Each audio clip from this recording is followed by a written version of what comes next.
Welcome to Kenton's videos. Enjoy the video. In this video, I will explain how to make quiche without an oven.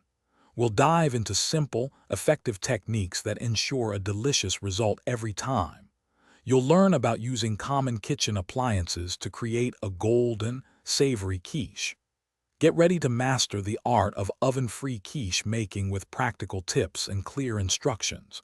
We will cover everything from crust preparation to the perfect custard filling. For stovetop cooking, use a heavy-bottomed non-stick pan with a tight-fitting lid. Cook on medium-low heat for about 30 to 40 minutes, or until set. An air fryer is another excellent option, preheating to 350 degrees Fahrenheit. Cook for 20 to 25 minutes, checking for doneness. Both methods yield a wonderfully cooked quiche with a golden brown crust. Remember to use a pan that fits your appliance. The heart of any great quiche is its custard. Combine 4 large eggs, 1 cup of heavy cream, and half a cup of your favorite shredded cheese for a rich, flavorful base. For fillings, pre-cook ingredients like bacon, spinach, or mushrooms to prevent a watery quiche.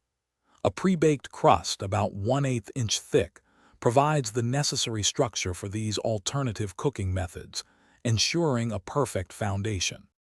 For a flawless quiche, always ensure your cooking surface is evenly heated. This prevents hot spots and ensures uniform cooking. Once done, resist the urge to cut into it immediately. Letting your quiche rest for at least 15 minutes allows the custard to set properly, resulting in clean, beautiful slices. Finally, a sprinkle of fresh chives or parsley adds a vibrant touch and enhances its visual appeal. Thanks for watching. Consider subscribing if we helped you.